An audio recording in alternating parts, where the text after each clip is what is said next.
Hey everybody, this is Doc Mac from the Galloping Ghost Arcade out in Brookfield, Illinois. Today is Wednesday, February 3rd, 2021. Thank you all for joining us. Joined here by none other than GGA Tommy Waffles. How's it going, everybody? Hope everybody is having a great day. Thank you for everybody in the stream chat for joining us. Real Hammer, Billy Lee, Tracy, Hater Shack, Jimbo Slice is here, Worminator, Gabe. Awesome. Looks like a lot of regulars. Thank you all so much for joining us today for today's podcast. Got a lot of stuff to cover. Going to go over the Monday Mystery Game. Prestige, Fat Chris, hello, Lefty, Lumbo, Joker. Thank you all for joining us. Tom, what are we starting with? What are we covering today? All right, so we got a couple things to cover. I think we're just going to go over some easy stuff first. Do a quick recap. Different pace this week from last week. Let me pull out some notes real quick. Nappy Man is joining us, as well as Colonial Soldier and Master Daniel Piscina. Cool. Who hopefully he will be streaming again soon at Master D Piscina right here on Twitch with his Bar Foo. The Bar Foo. All right, guys, how's it going? How are you, Doc? I guess we'll start off with some plain and simple introductions. How's it going today? I'm okay. It's been a long last few days for some reason. Just lots of long hours, I guess. But that's kind of reflecting back. That's how it's been for the last few months, few years. So we just sent out a Spectre Files. Yeah, that was kind of a down to the last minute standard Galloping Ghost. That's how we like it. It's okay. It is. Not going to say where it's going yet. Sure. But a huge thanks to them for picking up one of the original dedicated Spectre Files cabinets. I think they heard about it on Steam and then learned there was an arcade version and was like, wait, do you have any of those available? And we're like, yeah, we got a few left. So yeah, get the original dedicated cabinet. It's looking real nice. Wrapped it all up, and it went out the other day. Shipper arrived. Something special on that one. Yeah. You'll know that one is special because Brian Colin actually signed that one. Signed the actual cabinet himself, which is ours isn't even signed like that. So pretty cool to be able to put out as unique as that cabinet is in general, to be able to put out something a little even more extra special. So hopefully they get it soon. I'm sure they'll make a big post about it. It's gonna look great in their arcade. So just a few things we want to go over before we do jump head first into the meat of the podcast today. Real quick, guys, Monday Mystery. We released Silent Scope 2 on Monday. The sequel to Silent Scope. Yep, Silent Scope 2 Dark Silhouette. Yeah. Which it had been on the arcade floor before, and I don't remember that. When was that? It was very, very, very early on, and it developed a board problem. We fixed the board problem, but then had a space issue, so ended up having to pull it from the floor. If you can imagine there being a space issue at the Galloping Ghost Arcade. That's a first. Yeah. But yeah, very happy to have it back. It was funny. There was a score that was put in on Orcade from here. There was like 47,000 points that was still standing. Yeah, I saw that. And, that was... I'd have to check and see what year that was from, but didn't seem that long ago, but it did seem long ago. Yeah, so I think Greg Brandon took the score on that. That was from 2016. 2016. So that came and went for a window there. Yeah. Might have been there a little longer. It might have been taken out of the arcade the day after that score was put in. But yeah, that was at least the last time that it was there. Yeah, so Greg Brandon took it. I think maybe I got third place. I don't know.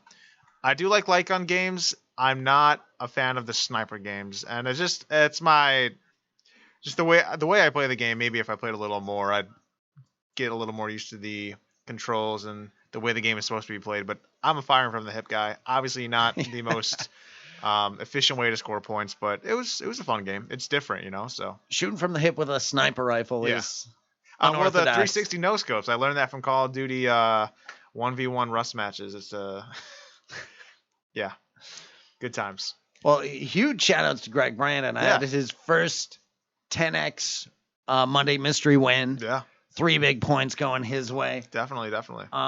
Keeping Jimbo at bay. Jimbo Slice, and apologize for my angry issue on Monday. It's Jimbo. I think you probably could have wrapped it up if you stuck around. I get it. It's not your slice of game, but that's the risk of Monday Mystery. You never know what you're gonna get. They all can't be a favorite, but an oldie but a goodie. Can't all be oldies but goodies. You never know. That's just kind of the luck of the draw, and that's really the what. It's almost a showcase of players' skills, because when you've got all these great players coming in, and a lot of people haven't played these games before, you just see the raw talent and what people can do on them. So you can't. I know that 10x championship on the line for Jimbo Slice, but that's just sometimes the way it goes. We're making you work for it. You got to work. Well, I'll be there next week. Definitely, if we've seen Mossie's lurking about, which is awesome. He put in a score. So he put in a score. Yes, it was a score.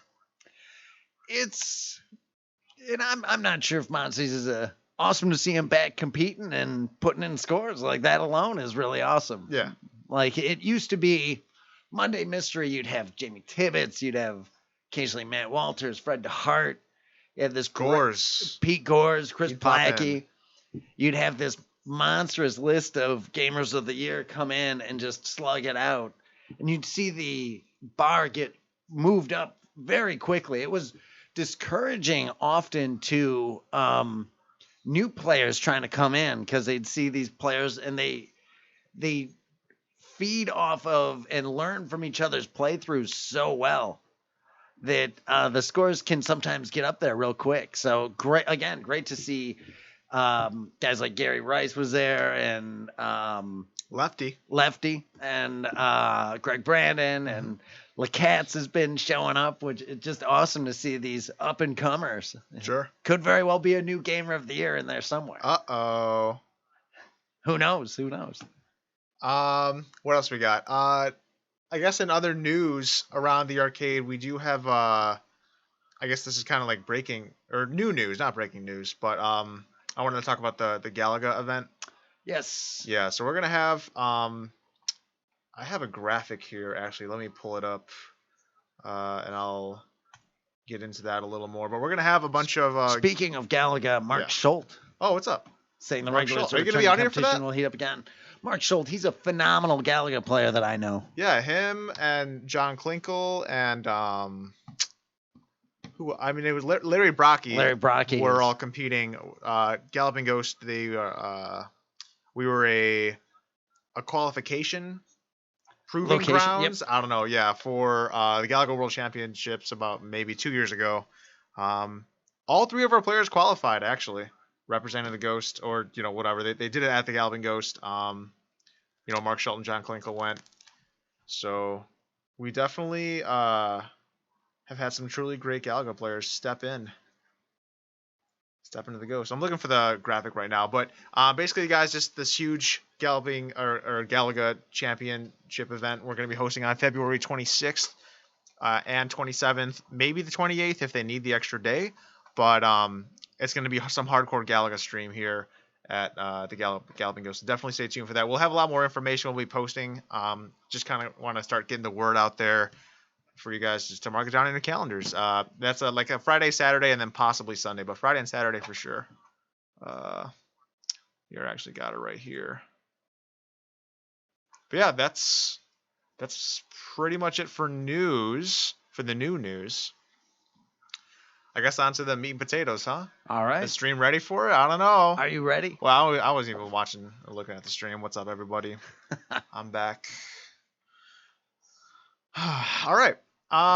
So I guess today we wanted to talk about something that's been not on our minds. Like I think we briefly ran over it when it did happen. Doc still has to make like his official Facebook post on it, but we were going to talk about the Billy Mitchell score because there has been talks about it recently about how we went about doing the score and just the questioning the entire event in of itself. We've had, and it's been when I'm making posts, I tend to go and make some pretty long posts. Have you seen like the R360 posts? Or yeah, they're detailed. I mean, they're like they're deserving of the long posts. Well, there's a lot to be said. This was one. This happened back in November, so it's a bit overdue. But again, some of those things, it's just the time to get it all written up and get somebody to decipher the craziness that I'm sprawling out there and do some proofreading and make it so that people can understand and spice it up a little bit, but make it 3 pages into more than one sentence. Yeah. I use a lot of commas. Yeah, it's okay. But that's all right. You gotta dish out your thought. Yeah. But yeah, it was a really awesome thing. We will still be doing that Facebook post. We finally got around to doing Lumbo's Mania Challenge post. We've been trying to catch up on all the Facebook posts that we've had.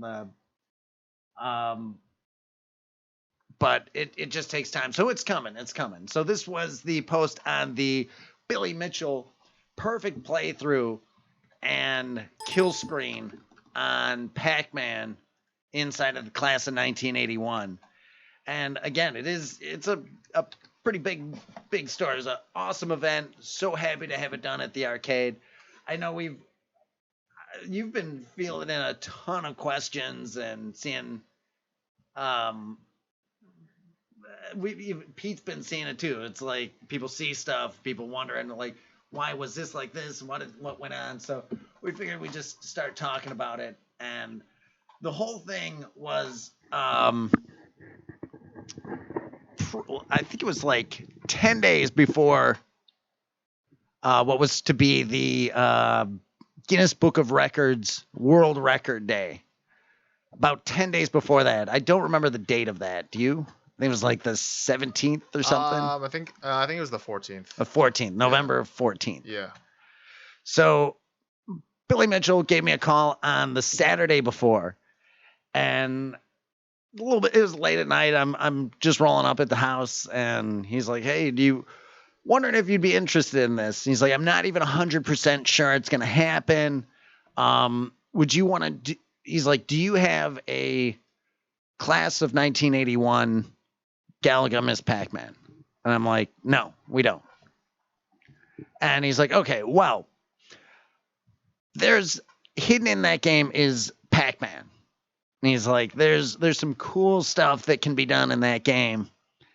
Would you be open to hosting an event for the Guinness Book of World Records World Record Day at the Galloping Ghost Arcade? He's like, it's not official, not sure that it's going to be done. They were talking with Namco about doing it at Pac-Man Entertainment, formerly known as Level 257. And it's like, yeah, absolutely. We'll do an event. Yeah, we haven't done an event in a bit, so absolutely, we'll do that. And he's like, okay, well, you'd need to find a cabinet. This is okay. So it was actually it was the 18th was the Guinness Book of World. Just so we're clear, I was 4 days off. But yeah, this was like a week before the event actually started, right? Yeah. So Doc was scrambling for the cabinet. I don't know, just looking everywhere. We were going to like local restaurants and at first I was like, we'll find one, no problem. and put it off for a few days. It was like, we're not even sure this is even going to happen here. But then it was the Wednesday before. So 7 days out is like, I reached out to Bill. I'm like, Bill, are we doing this? What's going on? He's like, yeah, no. Pac-Man Entertainment isn't going to be able to handle it. So if we can do it at your place, I'll come in. And he's like, I'm not leaving until we get it. Probably take a day or two. It's like 2-day event. Awesome. No problem at all. We have the usual, like, oh, everything's going on. We got our streams that we're doing, and we have this and we have that. Yeah, I mean, while these special events go on, and like there's still the day-to-day stuff that we got to tackle, so it gets kind of hectic sometimes. You got to make sure every time. I guess every time. Make sure all the pieces are in place and everything's going in motion. Sometimes there's a stick in the road, but we got it. We got it. But it was literally like Wednesday night that it was like, okay, well, we have to really get serious here and track one of these down. And it's like, I know there's one in this restaurant over here. I know a lot of movie theaters. I pulled up the arcade list, which as a venue tracker, it's like, oh, here's where 20 of them are. Yeah, sure, 20. I mean, and lockdown was like, we didn't know, maybe some of these places aren't there. We started making some calls. I assume some of the places that were logged as official arcade venues were just gone even before the venue. That was very, very much the case. Yeah. It was, and that really kind of opened my eyes that, we have to go through this database with a fine-tooth comb. That's going to be absolutely insane. It is. We have to check with literally every venue on there, the thousands and thousands of venues. Yeah. But and not only that, just I'm worried about the games, the fine combing of the games. There's just so much data on there that is dated. Probably, right, exactly. Well, and we'll get to that. As Arcade relaunches, we're going to have a better way to handle all that clerical data. So basically, I'm calling up Jeremy. I'm like, hey, who has one of these? And Jeremy Fox is like, yeah, but I don't know. I call up Troy. I'm like, Troy, you got one of these on hand? He's like, no. He's like, I can maybe get one, but I don't have one. So it's like, oh, okay, we're running out of time here. This is gonna get close.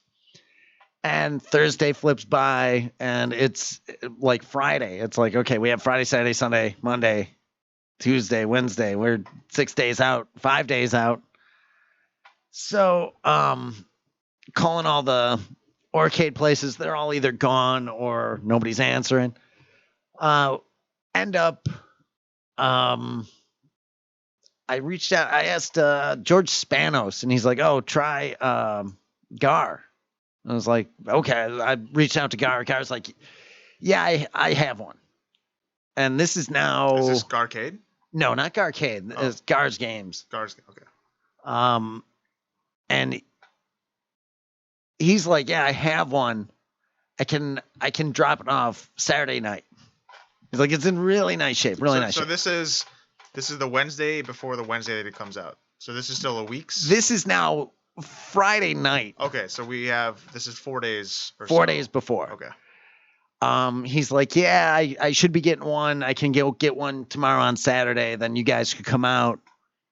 I talked to him into, hey, maybe you can drop it off. If you're picking it up on Saturday night, I'll stay late, and we can get it ready. So Gar, huge shout out to Gar for that. He dropped it off that Saturday night. And then when he brought it out, the cabinet was beautiful, immaculate condition. Board just worked. Monitor was beautiful, playing perfect. Didn't have a lot of work to do with it. So I'm feeling confident at this point. No problems. Then we had that whole Turbo Ms. Pac-Man issue, which we talked about, where we had the Ms. Pac-Man, Turbo Pac-Man in the same cabinet, the 2-in-1. It's just a game's number issue, right? We were getting ready for our 800th game. Like not an actual game on the floor, like not an actual problem with the game, but like, right. and we've talked about it on a podcast. We pulled Turbo Ms. Pac-Man off the floor, which dropped our game number down. But then we reintroduced the class of 1981 on Monday Mystery with Lethal Enforcers, so it kept the number the same. Was that with Lethal Enforcers? Lethal Enforcers 2. Because I remember because when Billy was playing, I was obsessively playing Lethal Enforcers 2. Oh, okay. I'm pretty sure. I'm pretty sure that's what it was doing up there. Maybe. So Probably. At that point, it's like, okay, it's out on the floor. It's released. Class of 1981 is available for play at the Galloping Ghost Arcade on that Monday. Kind of was dropping hints that Billy might be coming for something, or there would be something involved in this cabinet. And Billy showed up. He showed up on Wednesday, right? I think he showed up on Tuesday night. Okay. Because we wanted to start on that Tuesday. The original plan was to get it, said and done on that day. Yeah, he was excited. He had told me about he had practiced it before. He basically said, if we do it on the class of 1981 cabinet, he wants to kind of leave it as a surprise because he knew there were some, if you did the perfect playthrough, you got to the kill screen, not even having to do the perfect playthrough. If you can get to the kill screen, there's extra dots on the kill screen. And if you get those, that spawns an extra piece of fruit, which is extra points, and it would be just a higher than average Pac-Man score. Mm-hmm. So there's like the max point scores allowed for regular Pac-Man, and this is something beyond. So we were billing it as beyond Pac-Man, but didn't really kind of say what that was going to be. Billy, the showman, as always, he's like, I want to try to make this a big surprise. People are going to be tuning in, watching me play Pac-Man. And he was trying to really make it be a surprise for everybody. And it's like, there was all these things that he was like, let's not do this. Let's not do this. And it was just kind of like, okay. Like, it was like, there's an actual code you have to put in, which up, down, down, down, left, right, left on the selection screen from being Ms. Pac-Man or Galaga. That's how you get Pac-Man to play. So he didn't want that shown because then you would see that it was the class of 1981 version. Yeah. And he was like, people are going to know something's up, and he wanted it to be a big surprise. Right. So. Yeah. It was, he was trying to put on a show, basically. Essentially. Yeah. For sure. It was, which is cool. I mean, there was a spectacle behind it. I mean, I think, there is a niche group of the community that knew what was going on, but to the average viewer, I mean, someone like myself, I had no idea what was going on. For sure. He was, and he said, he was like, I don't think this has been done before. Like at a venue or anything. So we didn't have a kill screen at Galloping Ghost on Pac-Man. So this was, that was another like perk of having him come here and do that as a huge milestone. We saw Chris Teeter kill screen Donkey Kong Jr. Yeah. But a Pac-Man kill screen is a big deal. So it was really interesting. It was amazing to watch. And, there was, when we had got everything up and running, we made sure that the cabinet was up to spec.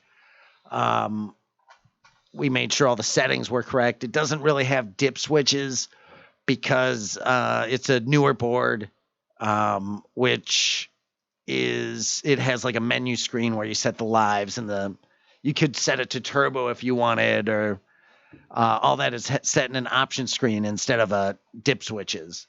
So we set all that for Monday, which, as we always do with Monday Mystery, we make sure they're ready to go for the competition right then. So when he came in, it was just kind of like, let's get going. And we had people I know there was a few questions about like, oh, you're not showing the board or anything. And it's like, that's one of the things with Orcade where it's such a venue driven scoring house. The venue is fully accountable for their board settings.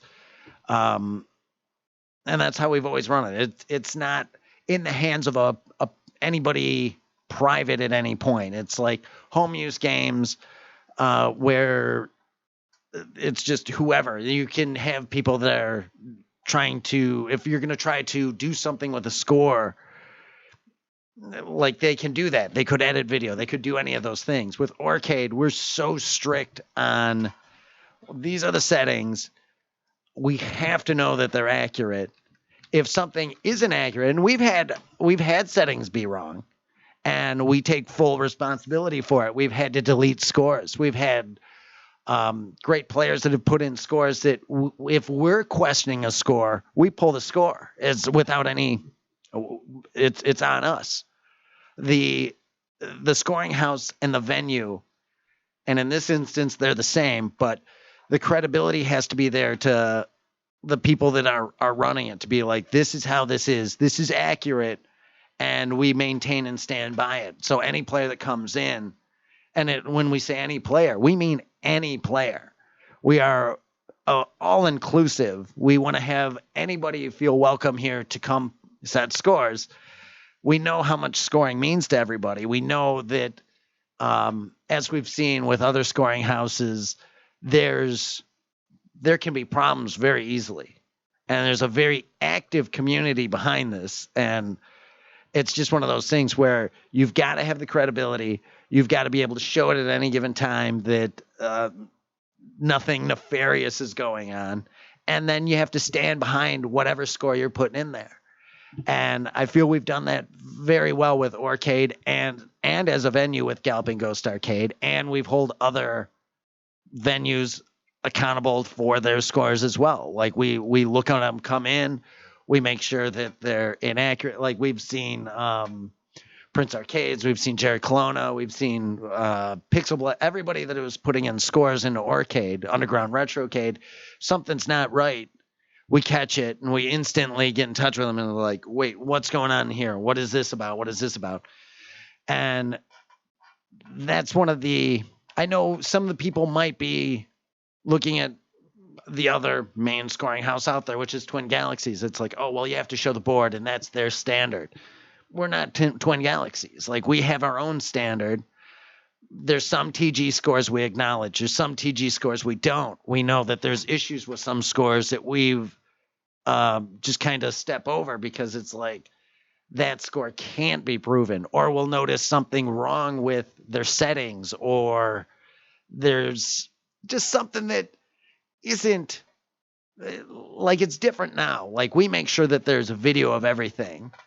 Definitely. So it doesn't matter who it is. If there's even Jeremiah, like Jeremiah had a score on was Chelnov, myself included. Like I had the house high on the Monday on the 10X event, the tournament, and it was technically a world record, but we couldn't input that score because it was a world record, and I did it off stream, so I couldn't count that score. So all of our players are being held under the same microscope, and for that stream, Billy even under a heavier one. Yeah, he had a lot of people watching. He had it was a great streaming event. Yeah, it was fun. His whole thing about letting people know about it being on the class of 1981.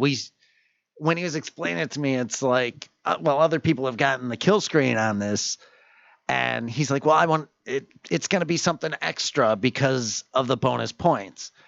And looking at it was funny because we saw another player. We saw David Race. As soon as he saw Billy streaming, he jumps on and he's like, "Oh, I'm gonna get a kill screen too." Yeah, and it's like that's one of the big reasons why it's like he's trying to keep it a little bit of like show. It's the showmanship to be like, "Oh yeah, you went and did that, but I'm doing this." Yeah. And that's cool. That's cool. And huge congratulations for David Race. That was insanely impressive. That was awesome. He just jumps out one game. Yeah. That's awesome. That's awesome. Did it live on stream. Yeah. So congrats to him. But watching Billy stream, and it's always different.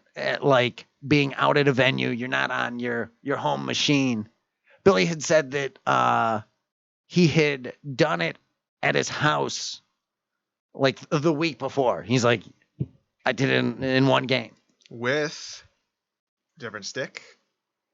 No, it was the same setup. Oh, same setup. But smaller monitor. Oh, okay. All right. So it was very interesting about and I get that. Like we've seen that at pinball too. Like we've seen players who are well, pinball especially. That's a whole nother if story. you're used to a machine, going somewhere else can really throw you off. It's like, oh, your stick is tighter or looser, or just like the way that the ground that the pin is standing on. It's like weighing yourself at the doctor's and then at the gym. It's like it's going to be a slightly different number. And sure, for pinball, the slope of the playing field, that's all that matters.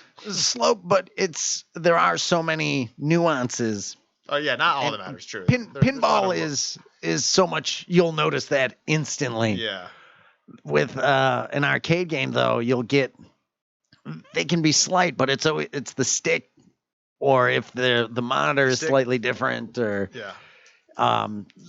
So yeah, but it was interesting watching him come in, and he's like, oh, one night, maybe two.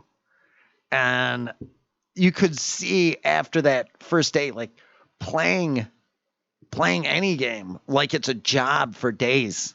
It's taxing. It puts a lot of pressure on you. Mm-hmm. Doing it live, streaming, not on your machine. It's a tough thing. Yeah. You got all eyes on you. Went to Thanksgiving. That was insane. Thanksgiving, and even that, it adds that extra pressure because we were even questioning. It's like, is he gonna miss Thanksgiving? Is he going home with his family? And never give up. It's like huge, massive respect for that, because that would I'm sure that was a tough decision. To stay through Thanksgiving, but that's what he said he was going to do. So, it was very. You could kind of see the pressures, and when he was playing, it was like, oh, is it something felt off to him? He's like, is his stick different? There was a whole micro versus leaf switch argument that was actually going on a lot in the chat. Yeah, people were, because they know Billy Mitchell can do a perfect playthrough on Pac-Man. He'd done it several times. He got to the kill screen many times. Perfect playthrough he's done. I forget how many times he said he's done it. I mean, I think it was single digits. Yeah. It's tough. It's a ridiculous thing, and just to be able to do it, especially traveling in, you're tired, and then different machine. There's all these things. So, it's crazy that I know he never expected it to take that long. I think he said there was one time it did take days though. So it happens. But yeah, with the stick, initially he's like, is this a leaf switch stick? And I was like, no, that's an original. That's what comes on the class of 1981. Yeah. It's a micro switch stick. And the stream chat was like, oh, you should change that stick. You're not going to be used to it. You want an original leaf switch. And it's like, yeah, we can't. Like, that's a fact. This is not Pac-Man. Pac-Man comes with the leaf switch. This is the class of 1981, and this is factory. And we can't change anything because we wouldn't change it for any player. If a stick gets especially on a game like there's some games where like Shmups is a good example, and this is where you go down that rabbit hole of like what stick should you be using? Like, is it a Shmups are a good example where it's do you use Sanwa, do you use IL, do you use IL? So there's all these variations. Japanese cabinets had Sanwa, U.S. cabinets had IL. So where do you want to fall on that? Most games, people aren't as specific, but there are those classic games, Donkey Kong, Pac-Man, Q*bert, Ms. Pac-Man. Those, because the following and the scores on those games are so viewed under a microscope, everything has to be original as it came. So we were like, yeah, we can't change that. Then even the monitor and stuff, people were questioning like, oh, the original Pac-Man monitor is 19, and this is a 25-inch monitor, and that's a 25-inch monitor mounted vertically looks huge. And it was the subtle nuances. We finally were trying to figure out like what we had actually taken the bezel off, and it's like, oh, you know what it is? It's probably what's throwing them off could be the roundness of the screen. And it's like when you're playing, you're kind of like readjusting and moving a little bit. And it being such a bigger screen, it's giving you that visual parallaxing going on because you're so close to the monitor. Yeah, maybe making cutting corners a little harder. I'm not too sure. Like what can we do about it? It's a 25-inch monitor. It is what it is. So, but yeah, it's not anything really that we can change on it. And the stream chat was saying like, oh, do this. It was like, yeah, we can. And Billy's like, no, I'm doing it. I'm doing it as it is. It's like, I have to. What can you do? You can't have it. You can't make exceptions for anyone. Mm-hmm. So we're stalwart when it comes to those rules. Yeah, doesn't matter who. Matter who. So it's one of those. Yeah, it took him.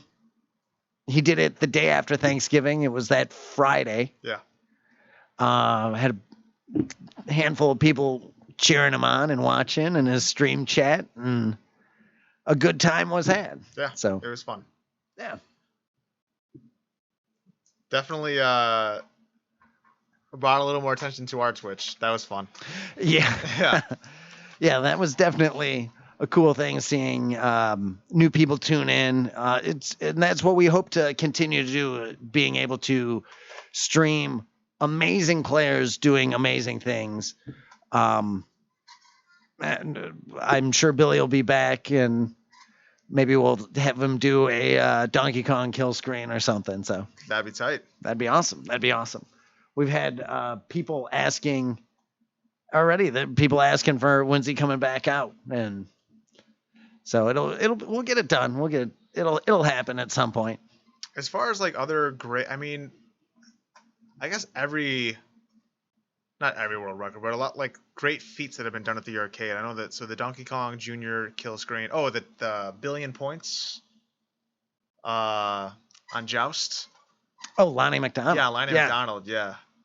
Or maybe he got 10 million points. He was going to each venue and getting 10 million points on the games. Yeah, that was cool. Lonnie and he did that fairly early here. Lonnie has continued to go on and just destroy Joust machines left and right. Yeah, and he's really, really a natural at that game. It's absolutely insane. Knows it in and out. He was. It was pretty cool. He was here, and one of our other yearly members, Steve Strohs, he was coming in a lot, and he was playing Joust a lot. That's one of his main games, and he not graduated, but he kind of shifted over to Joust 2 a little bit, and he was soaking in all the information. It was awesome. You know, Lonnie was streaming. He was giving great commentary. That was cool. Yeah. That's one of the Billy coolest. Was giving good commentary too. It was all really nice. So many people, even in the stream chat, Luigi saying I watched a ridiculous amount of the Billy Mitchell stream. He was giving so many good tips and strategies and explaining things. Well, it was an amazing thing. It's great to have that pool of players that can come in and just explain the nuances of games that people think they know them. Yeah. And it's like, oh no, here's all this stuff. You don't know anything about this game. There's a lot of tech out there, man. I mean, back when people were mastering these games, there was no forum to congregate and share information. So, hell, I mean, I wouldn't be surprised if new Pac-Man tech comes out in the next 10 years or so. Maybe not. Yeah, Donkey Kong for sure. Pac-Man's a little more linear in terms of the strategy, but yeah, it's crazy. Yeah, the stream is just it was really great background. I agree, Luigi. Just I was kind of like watching it from afar with my eagle eye, just making sure everything was going okay. You know, tap out for a bit, then tap back in, see how he was doing. Oh, he died. Oh my god! And then just the feeling of you felt it. Your heart sunk for Billy. It's like no. Level 1, 100. And it was funny when the stream first started. I was attempting to keep a score level count, and I was just all like, oh, this is not viable unless I am Mr. Krabs or SpongeBob Patrick, eyes peeled on the map at all times. That was funny. But yeah, it was fun. He knew when he was getting to the end, and he was like, oh my god, everyone come over here. It was interesting watching, like, at the end of the night, you didn't know if it was going to be, was that his last game? Is he going again? Yeah. Like, it's 11 o'clock. It's like, oh man, Shady, you want to stay for like 5 hours or so? But, the determination level to stay that long and just play, and he was ready to go every night. He was being very cordial. He wanted to constantly keep going. But it was like, it was very well calculated too, in the fact that he's like, if I don't do it in this next game, I'm going to be really tired for tomorrow, and then I probably won't do it tomorrow. Yeah. So a good strategy to it. He knew when to cut it off for the night, and was trying to be cordial and not keep Shady here until 5 a.m. as well. So yes, definitely. It was, but what a moment of triumph when he actually did it. Yeah, seriously. It was, I know the stream went crazy, and there's something about watching players just play at that top level. Like, it doesn't, they're going to get it eventually, but you just got to keep watching. And it's interesting to watch the people that are watching, because like a lot of players, they think, oh, who's going to want to watch me not do this 5 times or 10 times or 20 times? And it's one of those things Danielle always talks about, where, oh, should I stream today because I didn't do it yesterday, and if I don't do it today, I feel like I'm wasting people's times. And it's like, no, they're there with you for the journey. Sure. They want to see the whole thing. They want to see they want to see the failures and the close calls, and that makes actually accomplishing the goal that much more of a feat. Yeah. Say Lumbo on Mania Challenge. It's like he went 5 hours in, and then he had to make that decision. And he came across a similar sticky situation that Billy was in. So he was trying to surprise the world with like this new, oh my god, he got past the perfect score in Pac-Man, right? And then once people kind of, because we were trying to put on the show or whatever, people caught on, and then David Race started his, and he just he got it like that. Lumbo, his tech was out, so he's like, this is it, it's do or die right here, and he got it eventually. That's one of the big things, like the players' tech. We have so many players that are like, yeah, I want to stream this, I want to do it live so everybody can watch. That's one way of thinking about it. There's a lot of players that are like, no, I have my tech that I don't want out there. Mm-hmm. And that's one of the big differences, Orcade and Twin Galaxies. Yeah, I'm sorry. Yeah, go on. It's Twin Galaxies, because it's a peer-reviewed scoring house. You have to let everybody see your tech. For Orcade, the logic behind it is that you don't have to make the other players as good as you are. Like, that tech is so important. If that's something you've come up with from playing, Why you don't have to just give that away. Let them figure that out at their own pace. And that is one of the good things that having the referees to be able to look at the video and be like, okay, yeah, this is a proper playthrough. Like our refs know the games, they know the nonsense to look out for. We're not exactly light on allowing people to pad for scores and stuff. And we're pretty hard on that. We're hard progression. It's got to always be forward progression. We're hard on everything because it's like nobody wants to have it just be a number. Yeah. Some people do, but those are the ones that are padding, and like that's one way to do it. But we want to keep this again. Walter Day always said it. Spirit. It's the spirit of the game. There it is. Don't break the spirit of the game. And Stephen Lucas is going to be in this weekend. Sorry. Oh, nice.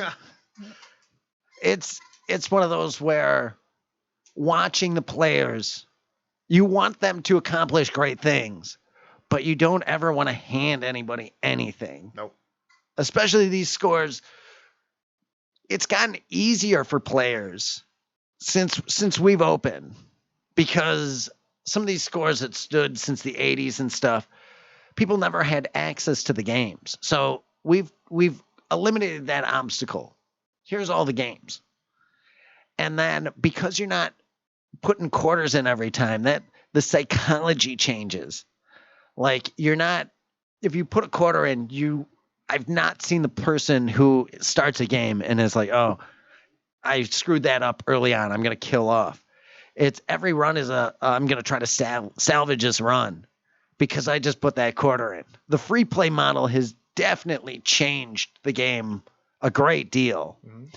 So to kind of compensate for that, we have to make sure that we're laser accurate on like, that's not allowed. You're padding right there.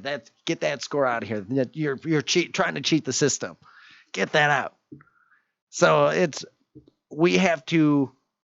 we want the players to succeed, but we have to kind of be on the side of the games themselves mm-hmm. and stand for how they were designed.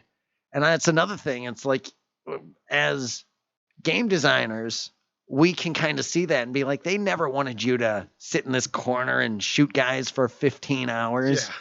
Nobody wants that. Don't do that. Mm-hmm. So that's kind of the cornerstone of Orcade, of making sure that the scores are legit and have that extra level of, this isn't just a number. This is a really good player doing a really good score. There's a question in the chat about if Orcade is going to be accepting speed run records. Sturge. At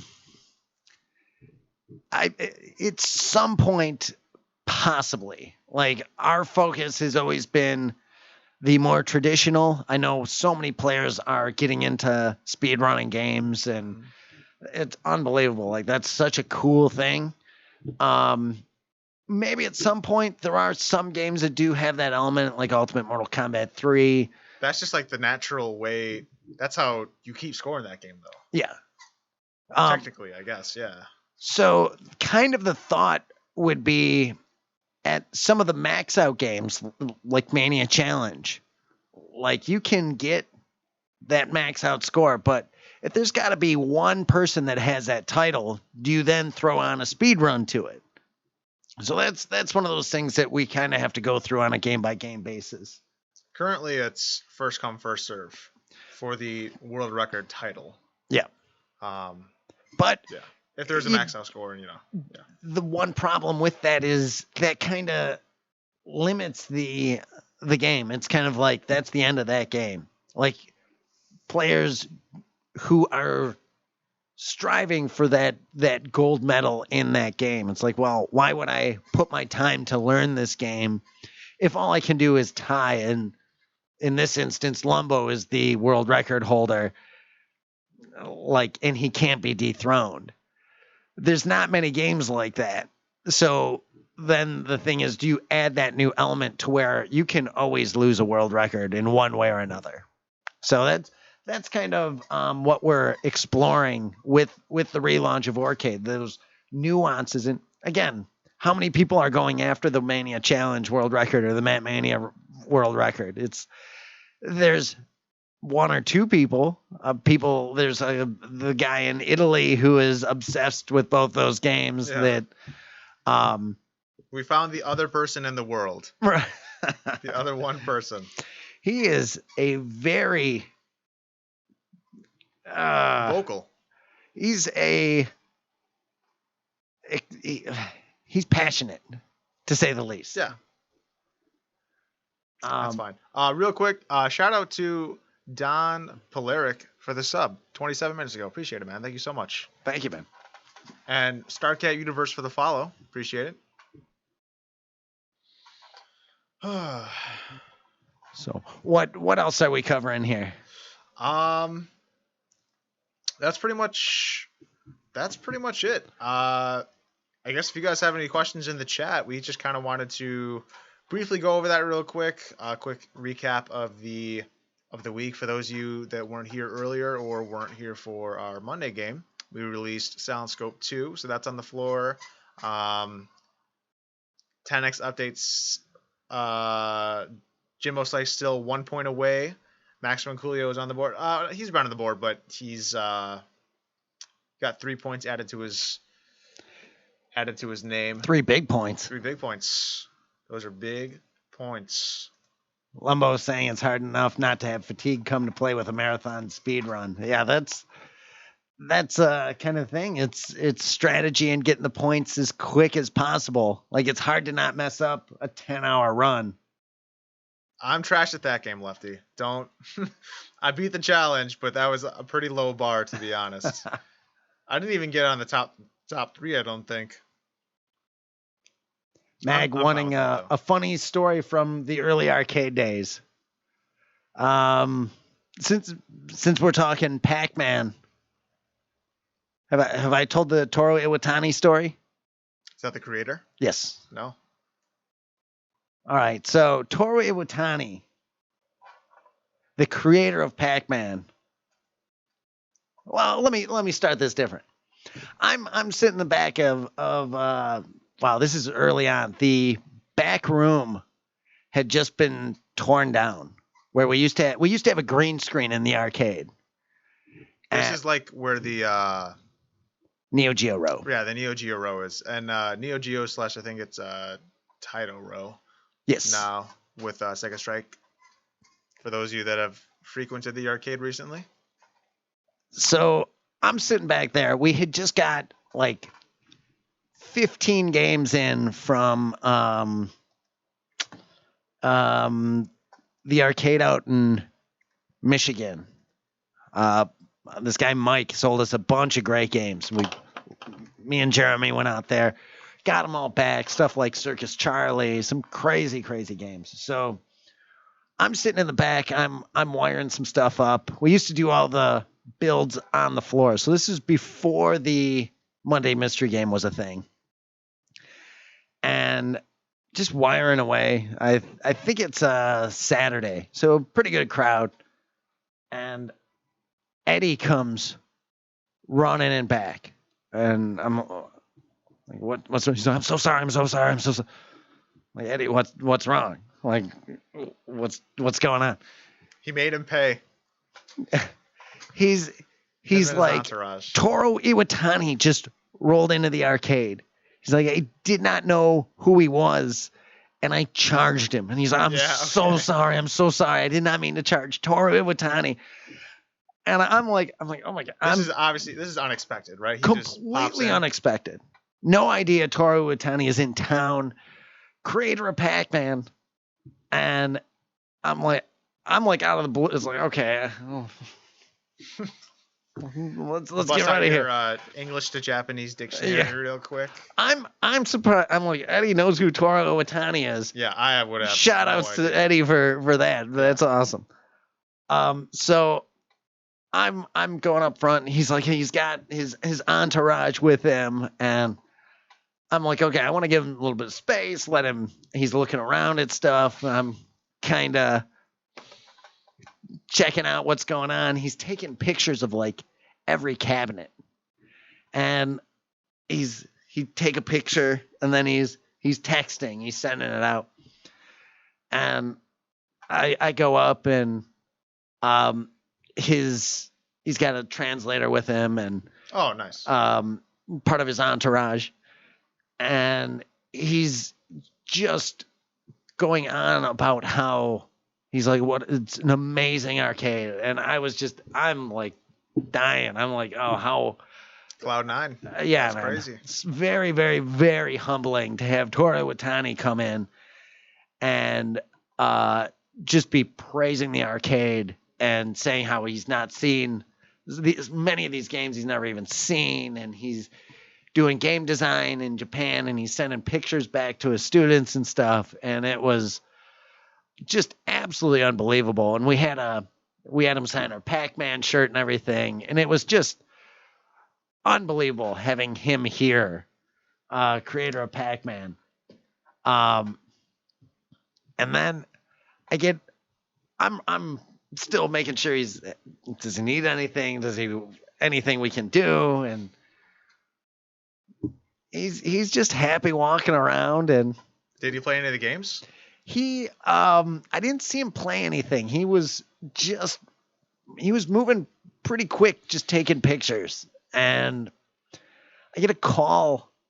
I'm sitting there smiling. I'm like, oh, that's so awesome. So, like, after he leaves, and I get a call from my phone rings, and I'm like, oh, pick it up. It's David Bishop, the vice president of Namco at the time. And I'm like, oh, like, okay, David, what's up, man? How's everything going? And he's like, is Toru Watani there? And I'm like, he was. Why? Did you send him over here? And he's like, no, he's supposed to be here at our Namco bash that we're running right now. And I just hear he left to go check out Galloping Ghost Arcade. That's awesome. And I'm like, he's like, we flew him in. He snuck out the back. And I'm like, oh, David. Exit. I'm like, I had no idea that was going on. I'm like, I'm sorry if we kept him from anything. And he took a couple of the mini hot dogs and a little sampler played out with them. And then he's like, I'll be right back. I'll be back. But yeah, that was absolutely amazing. And he gave me his card. I gave him our card. And yeah, it's hopefully we've been talking about doing something bigger. It would be amazing to have him back out to the arcade for a big. No, that was the creator of Namco that passed away. Gotcha. Okay. All right. They billed that as the father of Pac-Man when they made the post of the creator of Namco passing away, which confused a lot of people. Including obviously. Well, Lumbo asking what else did Namco say? They were like David was totally cool, but David Bishop always totally cool about everything. Not with Namco any longer. But that guy, a historian of arcade information, he had been there for 31 years. So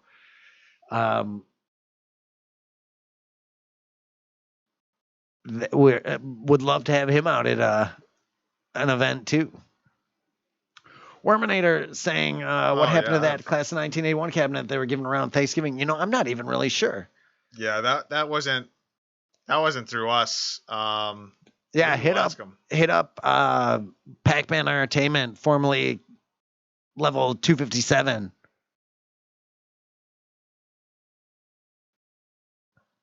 Dirge, yeah. It's it's so funny. Like David Bishop calling is like all the legends of the industry is just so ridiculous. Like I will sit at my desk sometimes and just scroll through my phone and look at who's in my phone, and it's like that's a pretty serious Rolodex. Like I am so like protective of my phone because can we show that? Speaking of which, Rich DeVizio, Kano, Baraka, Cabal, Quan Chi. I gotta return a text to Cabal later. But yeah, that's just 10 years of the arcade business that'll do that. It's been amazing, and you never know who's going to roll in next. We've seen so many legends here over the past 10 years, and it's just going to keep going. Like, we've been in touch with Brian Cullen's been around a bit lately. We have the new Rampage World Tour poster art. Yeah. All signed, all available at the front desk. Yeah. He made a special trip out just to sign those. $30. Operators are standing by right now. I think Zach is there. Yeah. He's sitting there. He's got his little headset on, waiting to take your call. So, but yeah, we've been talking about some new Carnival thing coming. That hopefully, maybe on Monday, we'll announce that. Yeah, I'm not even too sure what you're talking about, so this is news to me. Or maybe I'm just oblivious to. No, I don't believe you have that information yet as to what is coming up. So this is tippity top secret. Worminator, we've been getting I know Pacina dropped off some new stuff. I know Lucas asking if it's a new Carnival version. I'm not gonna say what it is. New Dark Presence update. Sure, Prestige. We got brand new rain on on all of our stages. It looks really nice. Jeremiah has been working so hard. Yeah, no, I'm serious. It's like we've always got praise for our backgrounds, and the backgrounds have never looked this good. Yeah, they're gonna look real nice. Yeah, no, the rain is pristine. It's got we're using Titan's Alley, and on the right side of the stage, like in the background, there's this neon lit sign that says Lumbo's Bar, and we kind of use that to gauge how well the raindrops are, how well they're accepting the light, and just like very, very small detail stuff like that majority of players aren't going to just look for that type of detail. It will just be subconscious in, wow, this stage looks really nice, and that will be like one of the 20 reasons why, like one of those things, and it's a real nice touch. So, and we got little splashes and stuff, so that is an update on Dark Presence. Lumbo asking if Titan has his new teleport and stomp and fireball. No, we took Titan completely out of the game. Yeah, he is gone. No, he's still there. Awesome matches the other day. Yeah, I got some learning to do, that's for sure. Doc and I were going at it with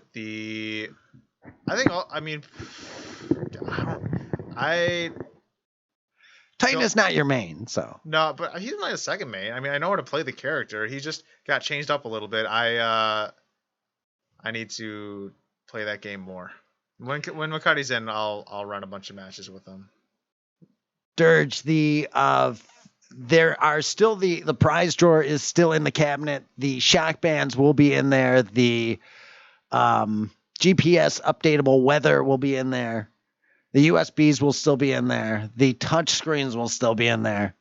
The hardware wise is going to all be in there. That's why the big cabinet.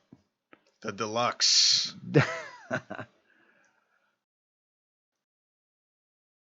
It's release date for it. Oh, Joker sending 500 bits. Thank you so much for that. Release date for it. We're still figuring that out. It'll be on the arcade floor this year, like on our arcade floor, sooner rather than later. Sooner. I want to we got to get those tournaments running on Saturday.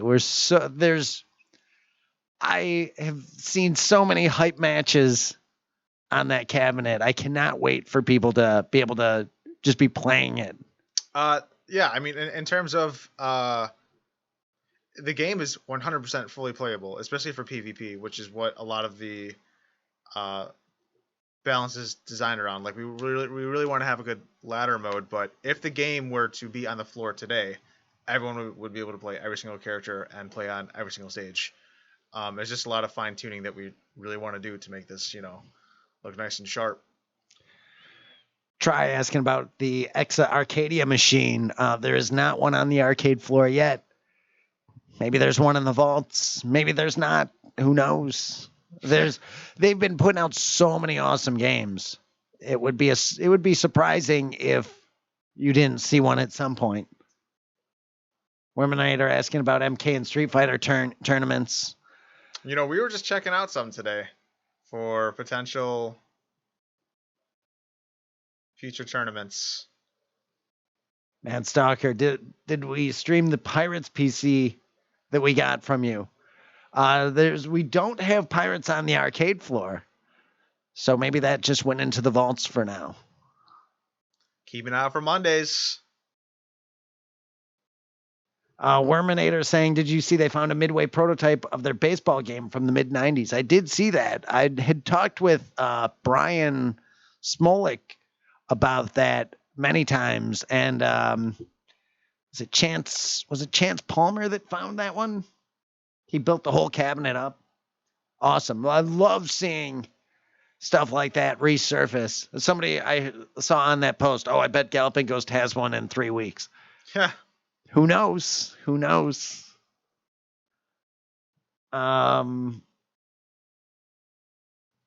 Mag asking, we have cyberbots, but not armored warriors, right? On the floor, yes, we have cyberbots.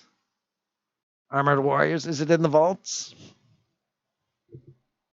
Oh, Charles, oh my God, that is an entire podcast dedicated to that. But I mean, I guess a real quick TLDR, off the cuff. 8 characters in the game. You switch your entire character changes when you switch sides. So that is nothing that's ever been done. So like on player 1 side, you might have a standing jab that goes forward and is like maybe 8 frames, and on standing 2 side, your jab might be a little slower but have a little more frames, and it'll look like a different animation, that type of stuff. No projectiles in the game. It's pretty unique. Definitely got to get your hands on it. We didn't want to make a game that was just a clone of Street Fighter or Mortal Kombat or Samurai Showdown. It was really about doing things different. And even now, that's so important, especially to the arcade scene, because how amazing would it be to see a new Mortal Kombat with an arcade interest? And you have to get a new game has to get out there and show that arcades are viable to be doing new content like that.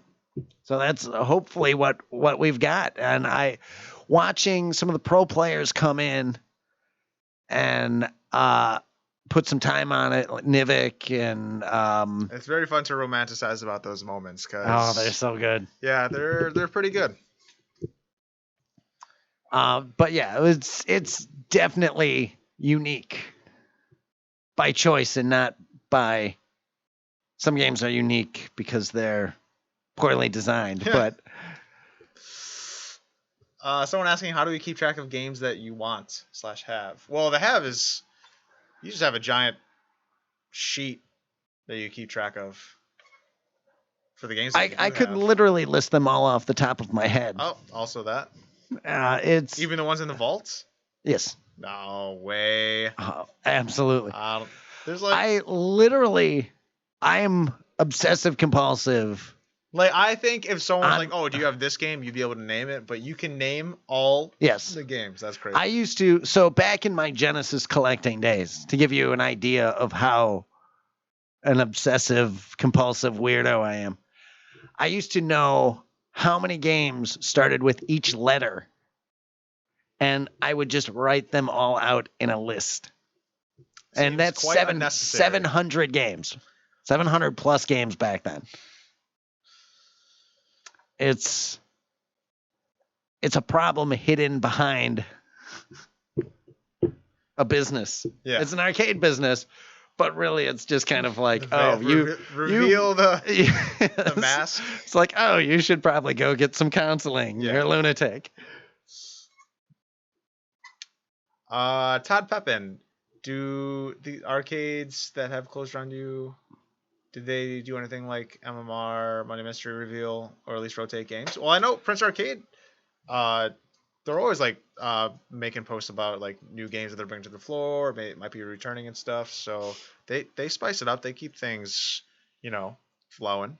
Definitely, and that's one of the things that I haven't seen anybody do the consistent, like putting a new game on the floor. That's pretty ridiculous. Like you need space and you need the games to do that. And that hasn't really been ever done anywhere before. But so many of the other, like Jeremy Fox over at Prince Arcades, he's starting to stream. Like he's getting into the whole Twitch thing, twitch.tv/Prince Arcade. So make sure you're following that because he's going to have some good stuff coming up. Prestige, easy. That's easy. Yeah, I know where everything is. I can't name every single game, but if you're like, oh, where's Trojan, and then I'm like, I've walked around the arcade a bajillion times and usually part of the process of moving the games. So, yeah, easy. Bomb Jack is on the floor as well. Yes. Yeah. Oh yeah. Also, Charles is building a map that is 1000% subject to change. But once we kind of set our feet in the ground and the arcade is settled, it'll be nice for customers to glance at. Prestige bringing up Canton. Big progress on Canton. We had good news today. The contract. Not 100 games, no. There's not 100 games in there. There's like max maybe like 15. I don't know. They're working on the outside staircase for the tenant that lives above Canton. So that's big. That could start moving very quickly. Yeah. So things are in talks. Yeah, I mean that sooner rather than later. Yeah, we are. The Canton expansion. We got to get rolling with that. We do want to get those games reunited and accessible without all the problems of having to open up that little area and let people step over this and that to get to play stuff that's in there. And I cannot wait to get people on R360. People are asking. They want it.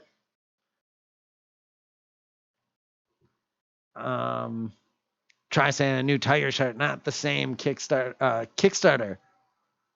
Yes, try. We've seen that. That's it looks really good. Like it's the same vein as Shark and Sky Shark. It's everything you'd want it to be. I'm for some reason a little hesitant on it though. This is like new, like someone it's developed a new game. It's a fan made. Oh, okay, that's cool. I believe it's JAMA based, and it's everything you'd want. But I don't know, just something. It's definitely a fan project, so which is fine. But I don't know. Will it end up on the arcade floor? Who knows? Our favorite, Matt. Yeah, Joker. I agree. I like whenever new customers come in and they're like, "This is my first time here. I heard you guys have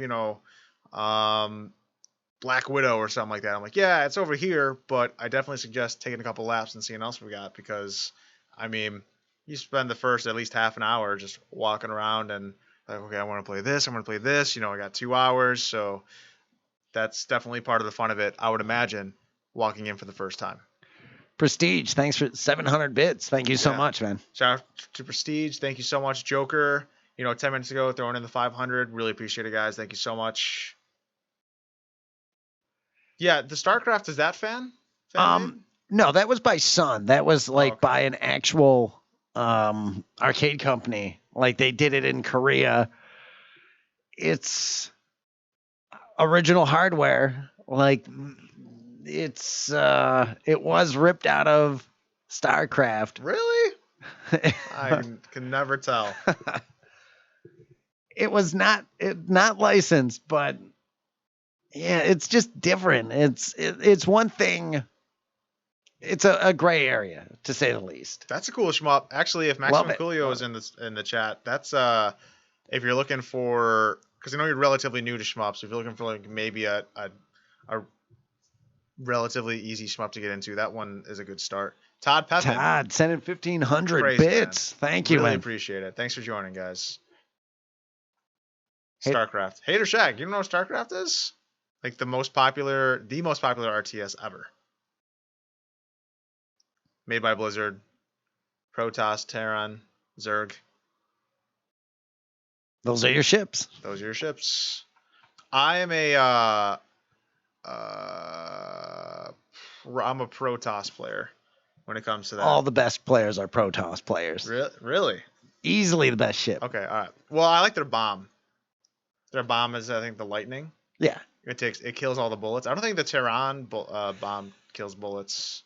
You shouldn't be using those bombs, because if you have all your bombs in stock, then you get more points. So you don't use the bomb. Okay. All right. If you're going after that world record. Sure. Just saying. Yeah, I don't think Maximum Coolio, he's going to be obsessed with X Multiply for quite a while. Okay, I think. All right. So he's hyper focused on that. That's cool. I respect it.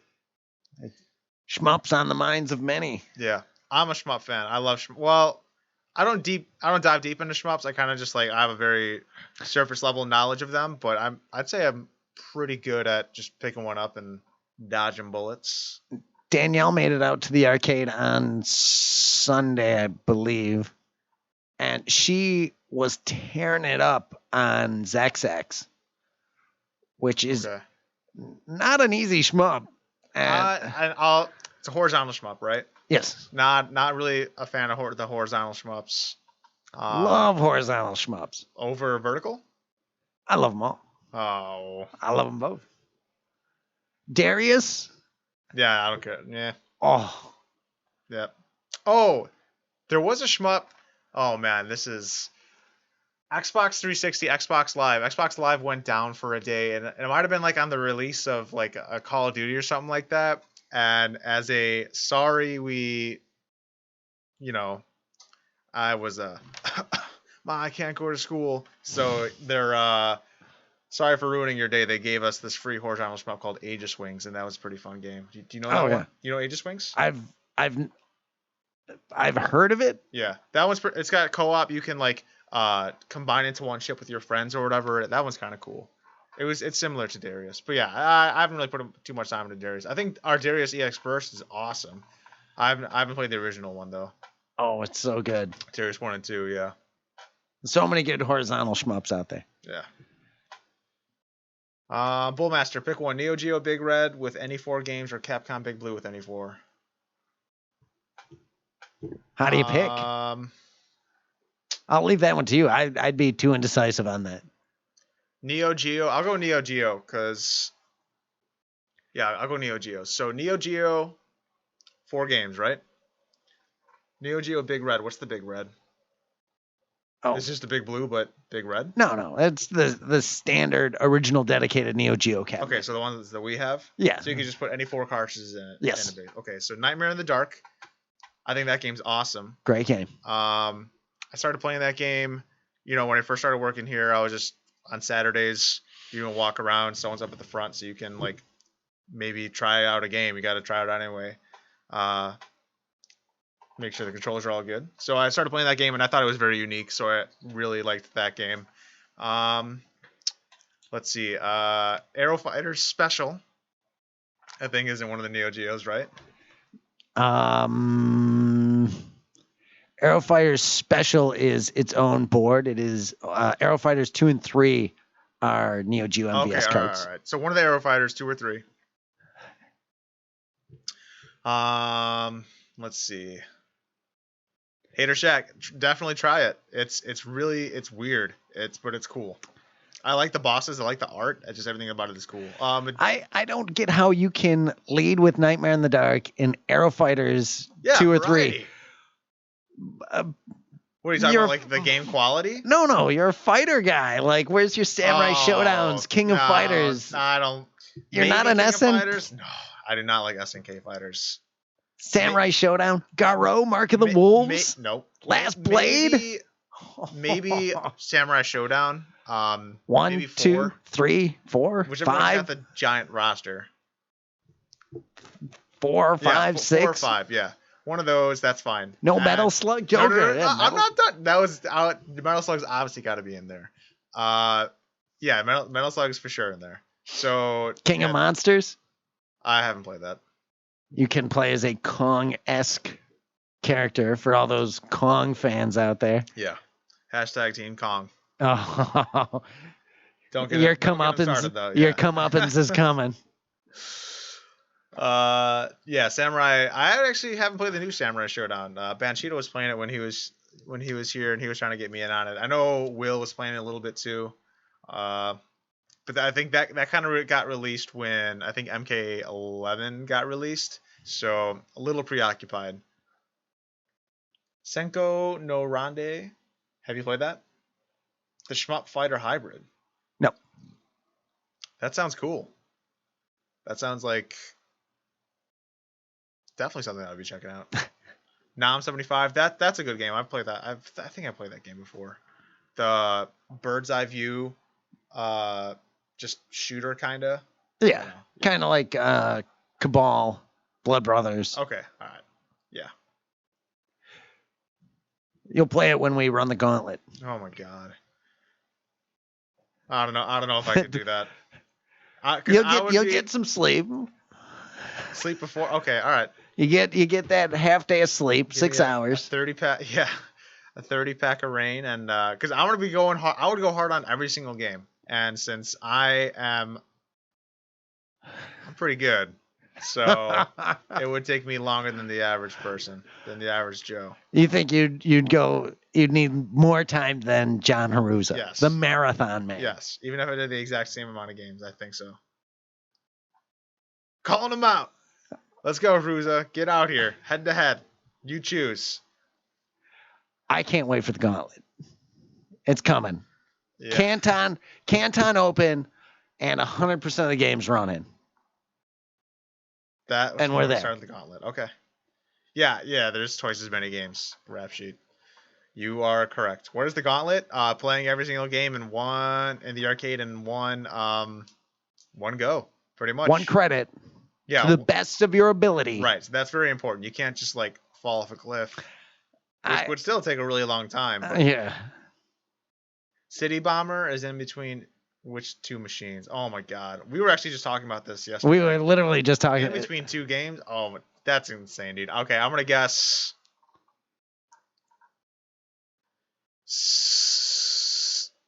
Cowboys and Moo Mesa / Sunset Riders and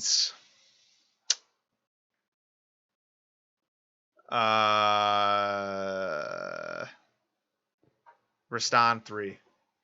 I don't know. It's in that area. Rastan 3 is down the road a bit. That's over by Ninja Warriors. Yeah, City Bomber's over there, isn't it? It's around there.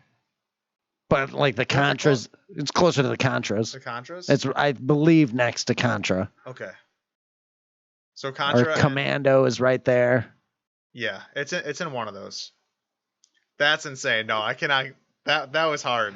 I can't do that for most of the games. That's for sure. But that was fun. That was fun to think about. Arcade Addict. Not yet. We have 4-player Konami cabinets ready to go for every single Konami 4-player game. So all the 4-player 2-in-1s, those will get separated. I don't know when though, as we have to be careful with our space in Canton. Yeah. Because we don't want to. There have been some that are saying that we should do more 2-in-1s. That has been said.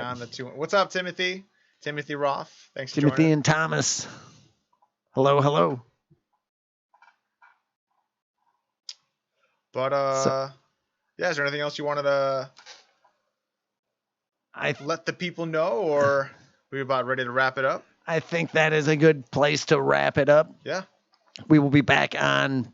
We're playing on Friday. We doing something on Friday? Says he wants to do something on Friday. So another shot at the another crack at the Contra Evolution score.